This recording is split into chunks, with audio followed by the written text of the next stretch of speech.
It wasn't the roar that announced them, not the usual thunder of alien invasion. No, this time, it was the silence.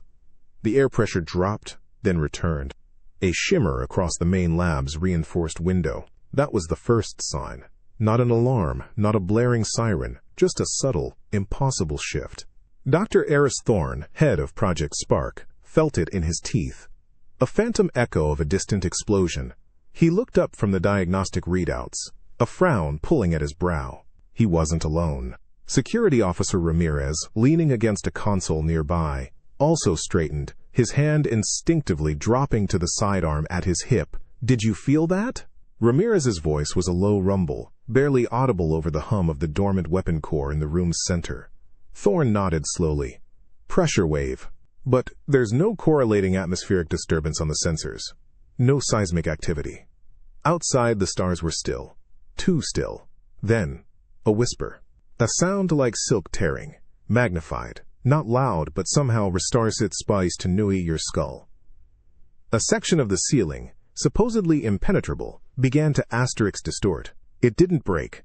Didn't shatter. It just warped inwards, like a sheet of malleable metal, silently peeling back. What emerged wasn't a squad of stomping, heavily armed behemoths. It was a single, sleek form. Tall, impossibly thin, with multiple articulated limbs ending in delicate, almost surgical manipulators. Its skin, or whatever passed for it, absorbed all light, a void in the brightly lit lab. No eyes were visible, but you felt its presence, cold and calculating. It was an alien, a phantom come to steal a secret.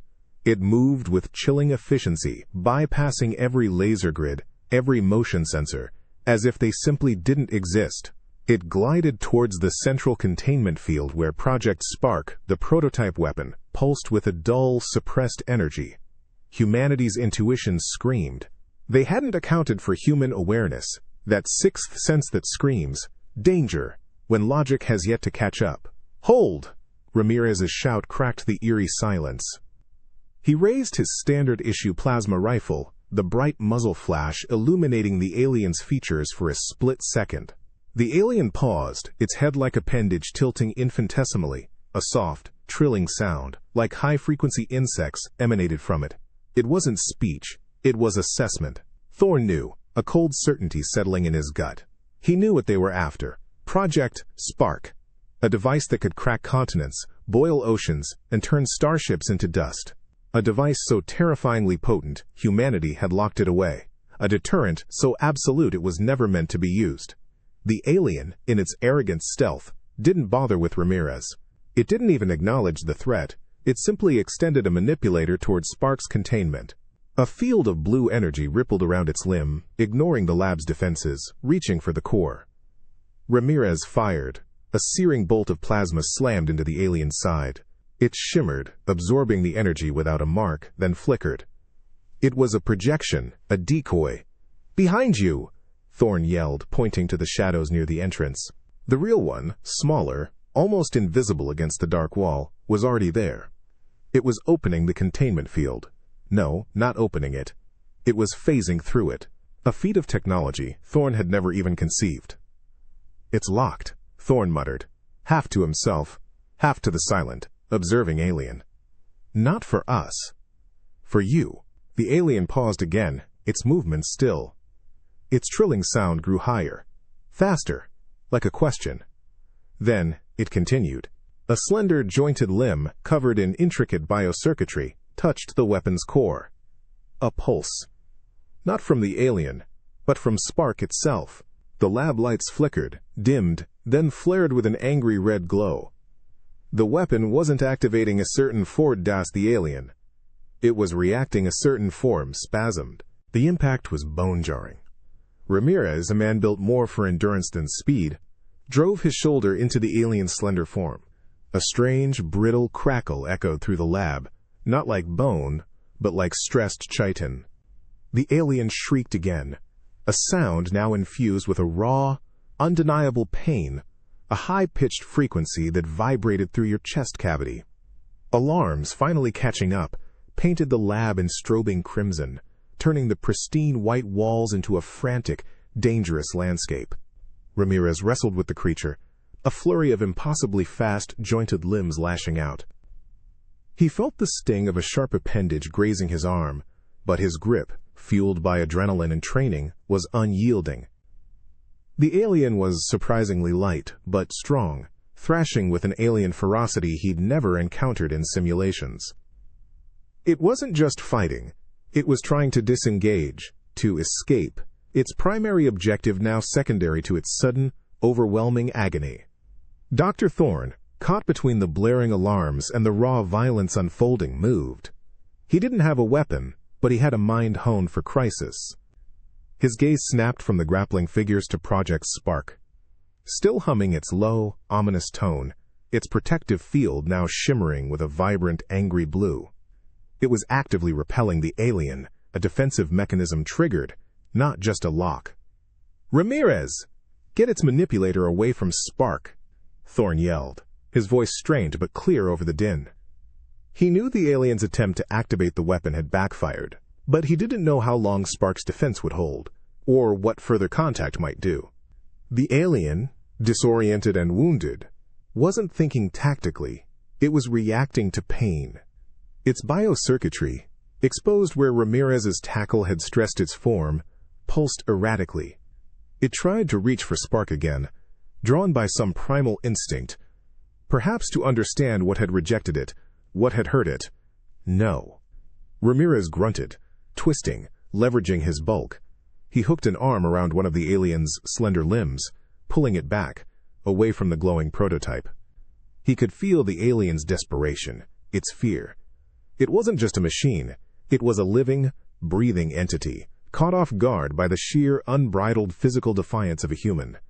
Its previous silent arrogance had evaporated, replaced by a desperate, guttural chittering. The first security team burst through the reinforced doors, weapons raised, their heavy boots thudding on the metal floor. Their eyes widened at the sight of their officer, a human, wrestling an alien invader that was supposed to be untouchable. The men, decoy, alien from earlier, shimmered into existence again at the far end of the lab, a fleeting, transparent image. A distraction. A tactic. But humans had their own. Ignore the projection. Focus on the main threat. Thorne barked, pointing towards Ramirez and the struggling alien. He instinctively understood their tactics. It wasn't about the grand plan anymore. It was about the immediate, messy, visceral fight right in front of them. The guards didn't hesitate. Plasma fire lanced out, not at the projection, but at the asterisk real alien, pinning it, forcing it to focus on a new onslaught. Humanity sometimes just refuses to play by the rules. We don't back down. We just push harder. The plasma bolts hammered the alien's shimmering form, not with impact, but with resistance. It wasn't physical. It was an energy shield, a barrier that pulsed and flared, absorbing the raw force. Ramirez, still locked in a desperate struggle, felt the alien's grip loosen, its focus pulled away by the incoming fire. He used the momentary distraction, shoving the creature away with a primal roar. The alien stumbled, its spindly legs scrambling for purchase on the lab's slick floor. It was hurt, its biocircuitry visibly sparking, but it was still coherent, still dangerous. It looked at Project Spark, then at the advancing human security detail, then back to the weapon. A flicker of something in its void-like visage. Calculation. It knew it couldn't activate it directly under fire. Not yet. With a sudden, impossible burst of speed, it blurred. It didn't retreat. It moved. In a nanosecond, it was at Spark. Not to activate, but to asterisk seize. A shimmering energy field, like a rapidly forming bubble, enveloped the prototype weapon. The field was opaque, reflecting the lab's frantic red lights back at the humans. The security team's plasma fire harmlessly splashed against it, dissipating into wisps of vapor. Thorne swore under his breath. "It's extracting it!" he yelled, the dread making his voice raw. But the alien wasn't extracting. It was press-containing. It still stood there, a few meters from Spark, its manipulators now extended, probing the energy field around the weapon. Its posture was different now. No longer aggressive, but analytical. It was trying to understand what it had taken. A low, resonant hum emanated from the alien, a frequency that seemed to vibrate the very air, its own form of data link. A direct neural interface attempting to read the captured technology. The lab fell eerily quiet, save for the hum and the receding wail of distant alarms. The guards held their fire, waiting for orders, weapons trained on the shimmering shield. Ramirez, gasping for breath, watched the alien intently. He saw something in its movements, a frantic impatience, a shift from arrogant confidence to frustrated curiosity. The alien's form began to contort. Its sleek, light-absorbing skin rippled, almost convulsed, as if an internal struggle was playing out. The hum intensified, then cracked, a sharp, dissonant whine that grated on human ears. It was pushing, trying to bypass, to overwhelm Spark's defenses. But Spark wasn't just a machine. Thorne stepped forward, his eyes fixed on the alien. "It's trying to interface," he murmured, half to himself. "It thinks it can just plug in. Like it would its own tech." He knew better. He designed Spark. The alien pulled back, its manipulators retracting rapidly as if burned. A high-pitched squeal escaped its void-like features. It wasn't in pain, not exactly. It was confounded, terrified. Its data link, its very consciousness, had hit a wall, not a firewall, not encryption. Something far more alien. It was encountering a logic that was inherently non-alien, built by minds that understood chaos, intuition, and the terrifying responsibility of power. It was trying to find the Billy-on switch. But humans hadn't built an on switch. They had built a complex ecosystem of safeguards. A weapon that would only respond to a specific, unique human signature. A ghost in the machine, not to be activated, but to be kept quiet. The alien, for the first time, seemed truly afraid.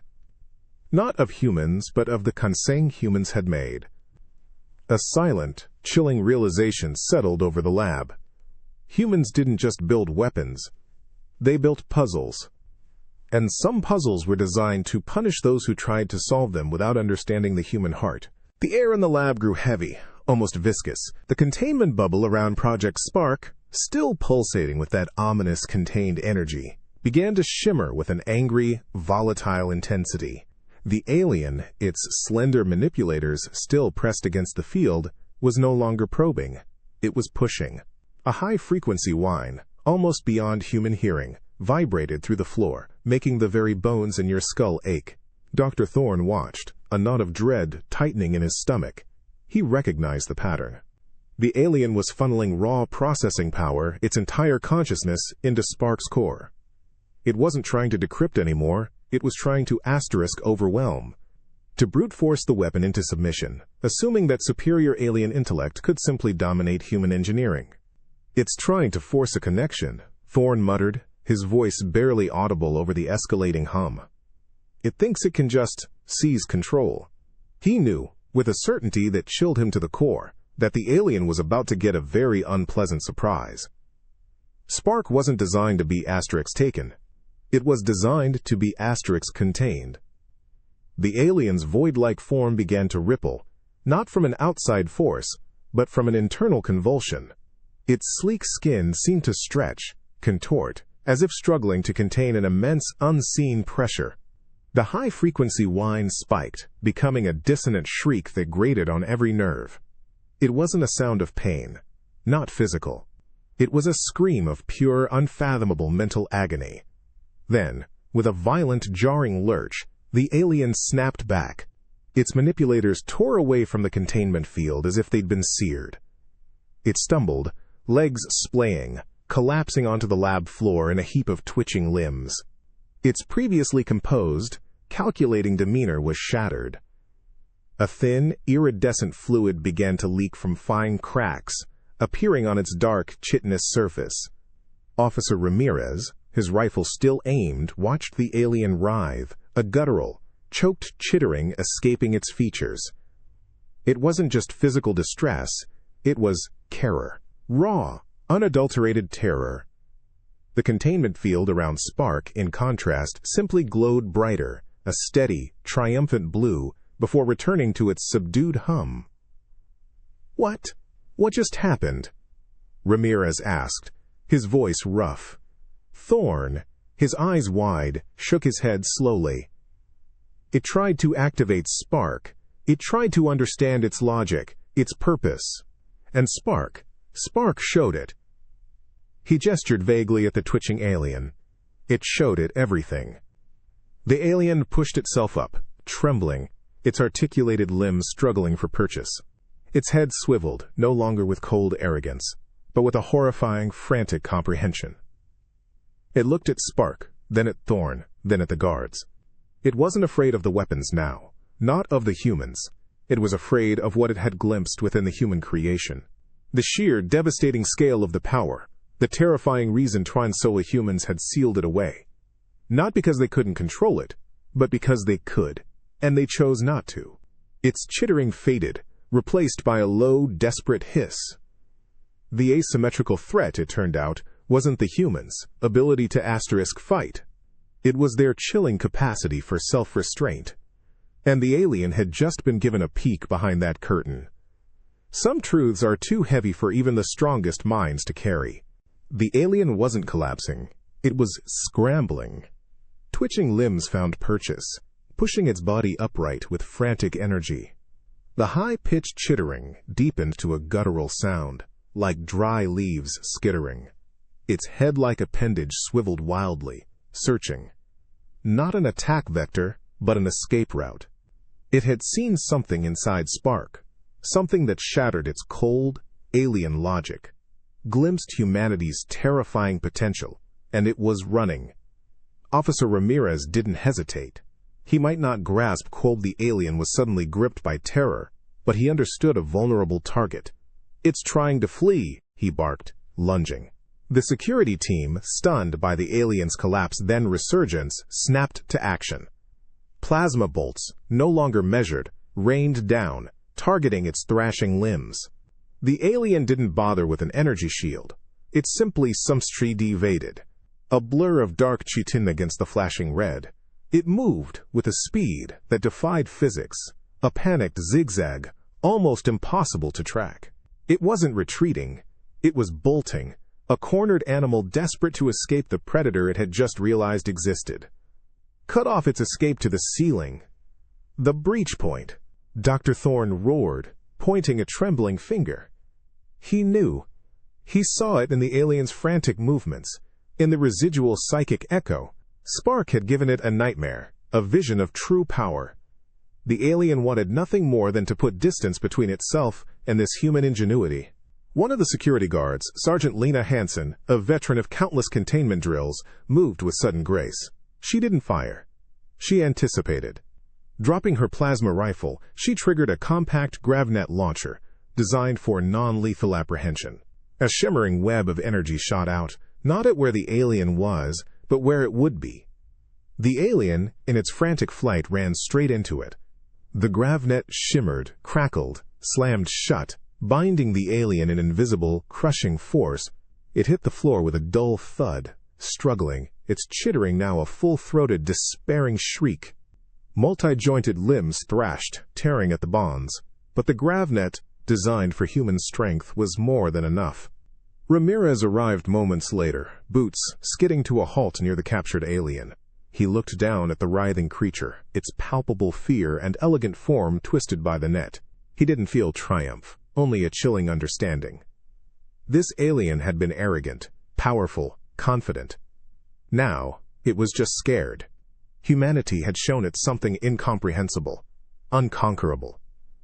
It had peered over the edge of humanity's self-imposed restraint and recoiled from the abyss. Sometimes, the greatest weapon isn't the one you wield, but the one you choose not to. It's the silent, terrifying promise of what you could do. The gravnet pulsed, a crackling field of contained energy holding the alien captive. Its multi-jointed limbs thrashed, but not with strength. It was a panicked, desperate flailing, devoid of strategy. The high-pitched chittering had not ceased, but transformed into something ragged, broken, a sound that spoke of a mind pushed past its breaking point. It wasn't trying to fight the net anymore. It was fighting what it had seen. Nux. Dr. Thorne approached cautiously, his hand instinctively going to Ramirez's shoulder, a silent order to hold fire. The security team remained vigilant, weapons raised, but a strange, quiet awe had settled over the lab. The alien, once a symbol of superior invading force, was now just a thing, twitching and screaming at an unseen horror. It saw the trajectories, Thorne murmured, his voice hushed, eyes fixed on the struggling creature. It calculated the outcomes. What Spark could change do, what we chose not to do. He watched as the alien's head-like appendage repeatedly slammed against the invisible barrier of the net, not in defiance, but in a futile attempt to dislodge some phantom from its consciousness. Ramirez, catching his breath, lowered his rifle slightly. He looked from Thorne to the alien. It got a glimpse of the real thing, didn't it? Thorne nodded, a grim set to his jaw. More than a glimpse. It tried to integrate with Spark's core. Its highly advanced neural network was exposed to Spark's full operational schema. Not just the weapon's power, but its purpose. Its design constraints. The sheer, overwhelming destructive capability. And the human decision to keep it locked away. The logic of that choice for them is an impossible trajectory. An illogical, terrifying paradox. The alien suddenly stilled, its chittering fading to a low, mournful hum. Its iridescent fluids leaked faster, pooling beneath it. It looked at Thorne, and for the first time, a discernible expression crossed its void-like features. Not anger, not defiance, just pure, unadulterated horror. It was a profound, fundamental terror, the kind that rips apart the very foundation of understanding.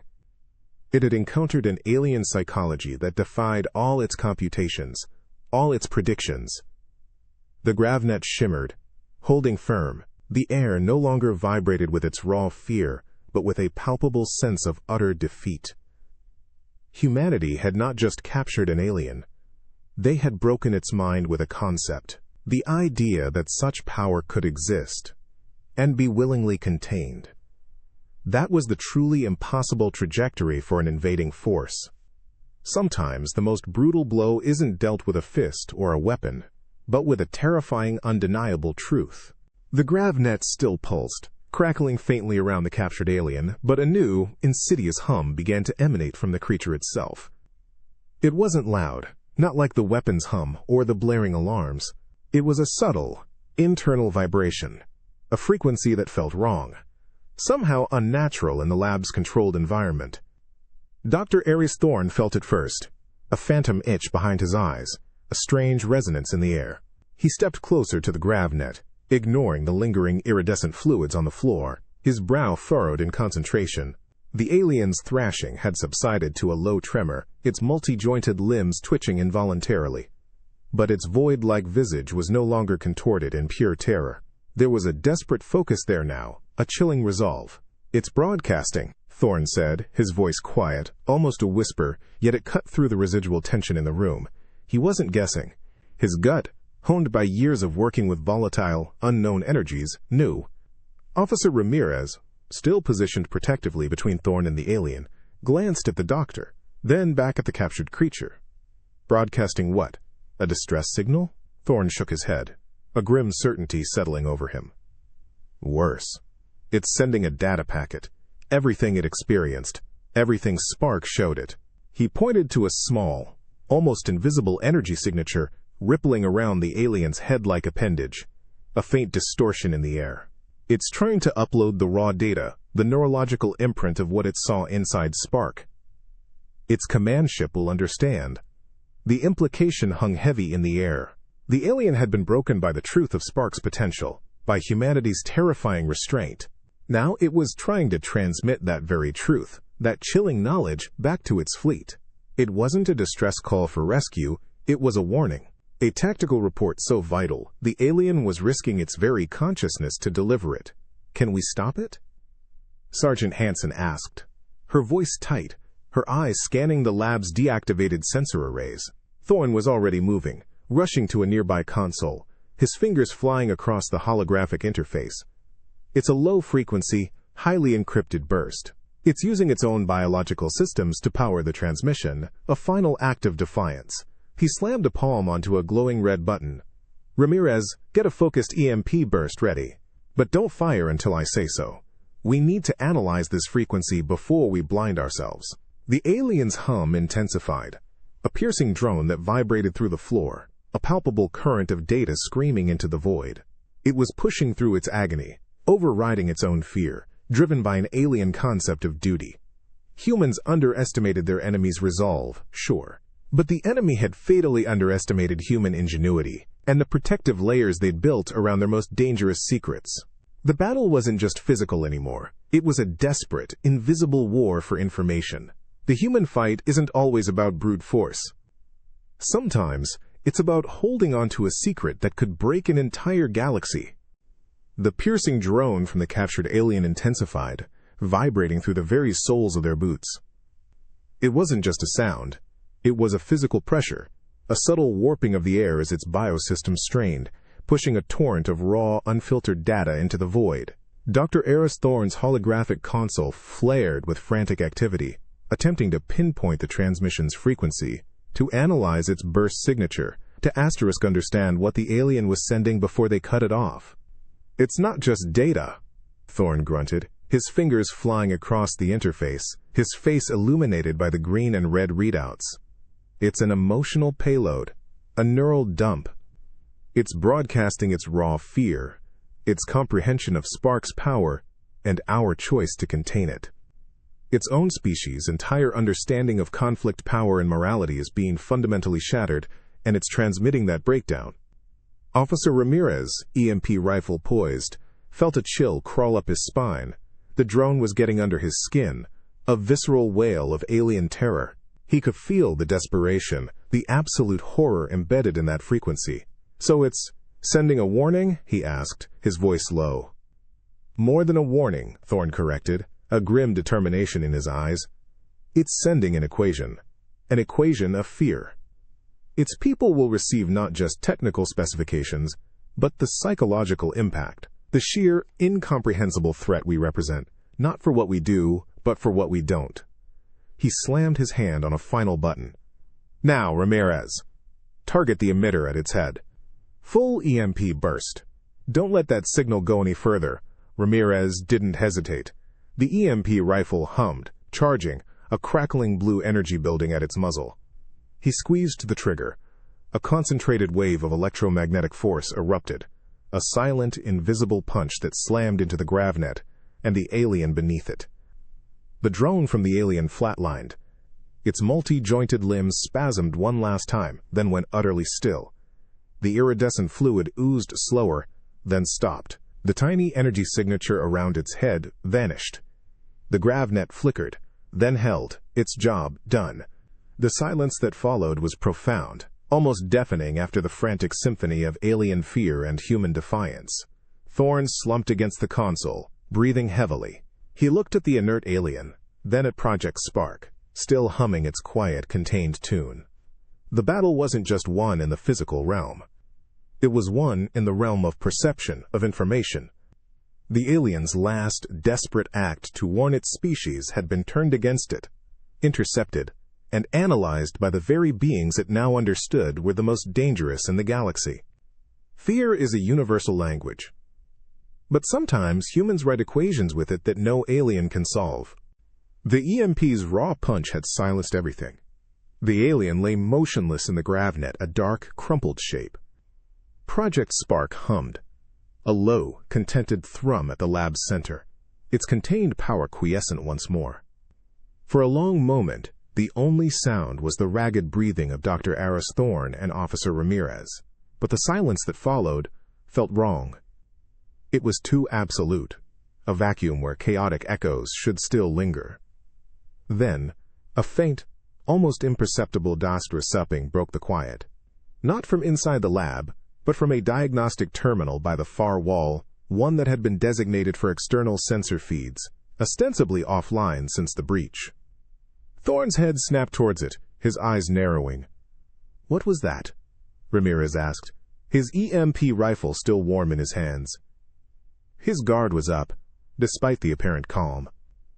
Humans learn to distrust calm. Thorne was already at the terminal, his fingers dancing across the holographic display. "A ghost," he muttered, more to himself than to Ramirez. "A phantom echo." The screen, usually filled with planetary sensor data, now showed a single, looping waveform. Intermittent. Fragmented. A low-frequency burst, almost drowned out by background radiation, yet undeniably present. "It got through," Thorne said, his voice flat with dawning dread. Not the full data packet. Not the entire neurological imprint of its terror. But a fragment. A raw, visceral snapshot of what it experienced in Spark's core. He zoomed in on the waveform, its jagged peaks and valleys representing something alien, yet undeniably emotional. Ramirez peered over his shoulder. "Just fear?" "More than fear," Thorne corrected, a chill creeping into his tone. "It's the raw essence of miscalculation. The sheer, incomprehensible shock of encountering a species that creates omnicidal weapons and then partout chooses not to use them. The paradox. The pure, unfiltered horror of facing a power not just destructive, but morally incomprehensible to an invading force." The ghost signal pinged again, a spectral heartbeat against the backdrop of the lab's restored, low hum. It was brief, broken, a digital scream abruptly cut off. But it was enough. Somewhere in the void, an alien command ship had just received a whisper of unimaginable dread. Not tactical data, not coordinates, not even a plea for aid. Just the feeling of a species that had peered into an abyss of its own making and decided to walk away. "They'll be trying to interpret it now," Thorne continued, his eyes fixed on the waveform. "Trying to make sense of a fear that defies their every logical framework." Humanity had just broadcast an entirely new kind of threat. Not with a weapon, but with the terrifying implication of its non-use. A silent, unsettling message that some monsters are best left undisturbed. On the bridge of the Cathar flagship, harbinger of unity, calculated efficiency usually reigned. Data flowed with precision. Until the ghost signal. No blaring alert, no conventional distress. Just a single, raw burst. Unprocessed neural data, ripped from Infiltration Specialist Unit 7's consciousness. Commander Xylos, a six-limbed being of tactical clarity, felt it first. Not on a console, but a phantom ache in its processing gland. A jolt of wrongness. Primary Sensor Technician, Unit 33, chittered nervously. "Commander, fragmented data burst, Unit 7 signature. From surface. No correlating tactical data, only this." On the central holographic projector, the signal materialized. Not as coherent imagery or text, but as a violent, churning storm of pure, vivid 7-4 emotion. It pulsed with an alien, profound terror. It was the crushing weight of impossible understanding, the paralyzing dread of a fundamental paradox. It was the feeling of standing on the precipice of galactic annihilation and realizing the architects of that abyss chose to pull back. Xylos reached out a manipulator, its neural interface brushing against the raw data. It recoiled instantly, a sharp, involuntary hiss escaping its primary vocalizer. The sheer, incomprehensible nature of the fear, the reason for it, slammed into its highly logical mind. It was a scream of a universe unmaking, followed by the baffling stillness of deliberate inaction. "Explain this anomaly," Xylos commanded, its tone losing its usual calm. "Where are the weapon schematics? The tactical vulnerability report?" "This is illogical," Unit 33 quivered. "There is nothing, Commander. Only the neural echo. The feeling of a choice. A profound, self-imposed constraint on ultimate power." Across the bridge, other command staff began to register the data fragment, their own auxiliary glands flaring with discomfort, with growing bewilderment. They were warriors. They understood power. They understood conquest. But they did not understand restraint on this scale. The idea of a species creating a weapon that could wipe out solar systems. Then locking it away because it was too dangerous for everyone else, including themselves, was an anathema. It broke their tactical frameworks. It shattered their logical progression.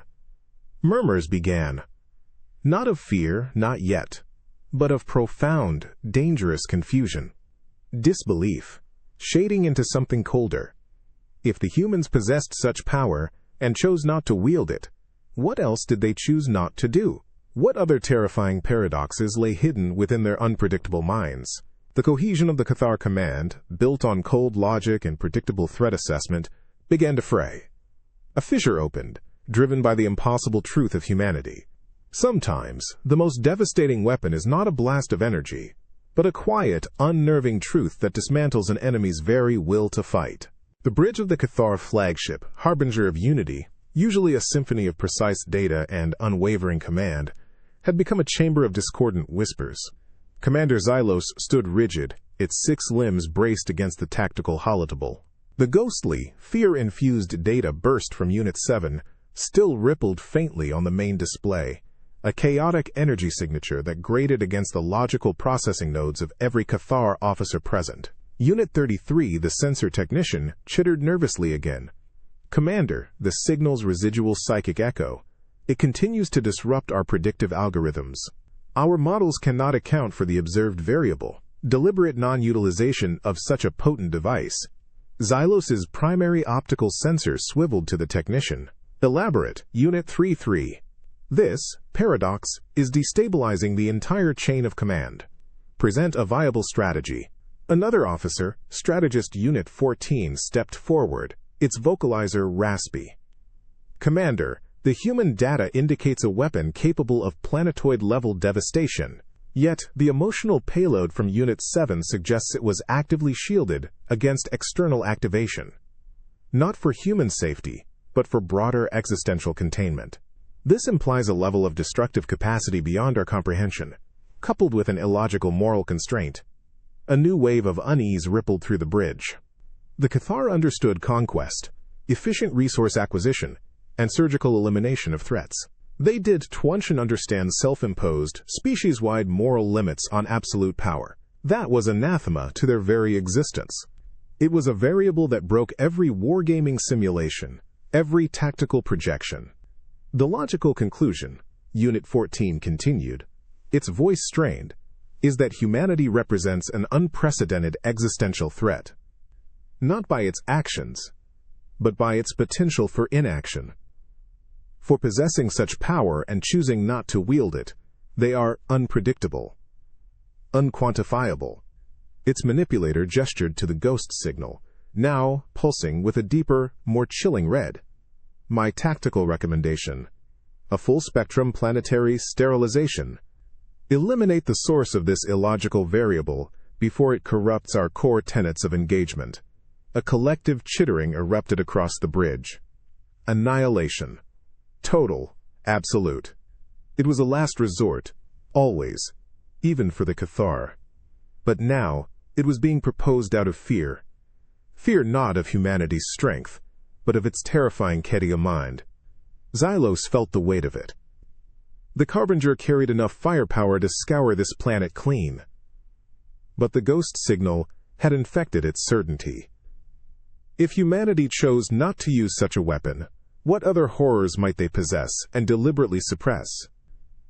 What if complete planetary sterilization simply triggered a deadlier, hidden failsafe designed precisely for that outcome? The Cathar were on the brink of annihilation, not of Earth, but of their own logical superiority.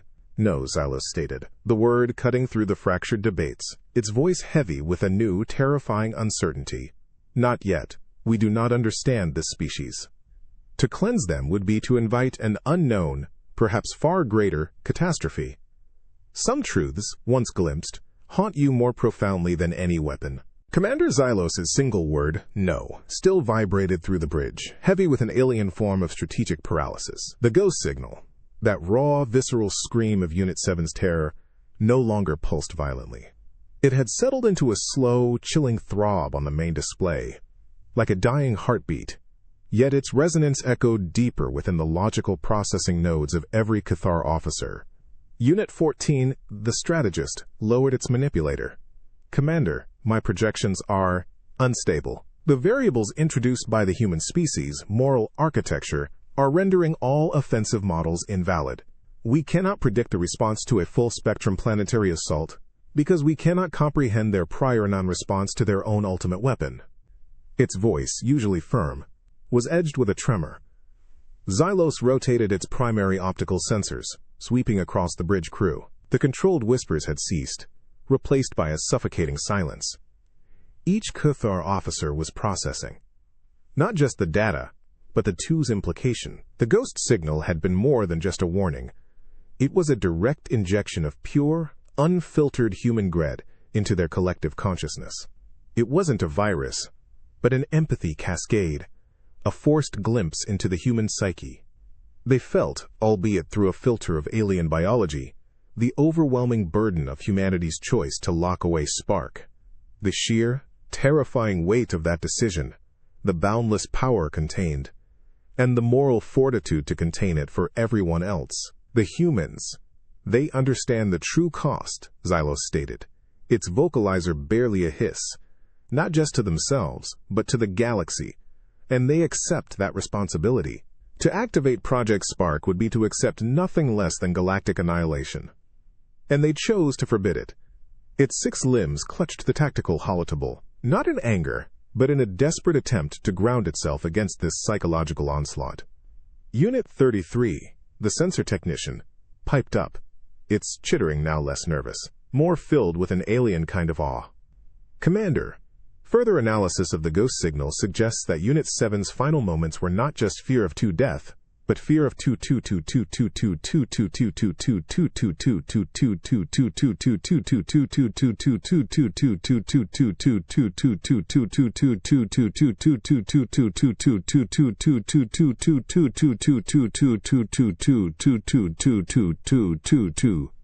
the raw, unbridled cosmic force, and the species that dared to create it, then chose to lock it away. A cold, collective realization dawned on the bridge of the Harbinger. This wasn't a species to be conquered. This was a species to be feared, not for its destructive capacity, though that was immense, but for its moral complexity. For its capacity to weigh ultimate power against cosmic responsibility, and to choose restraint.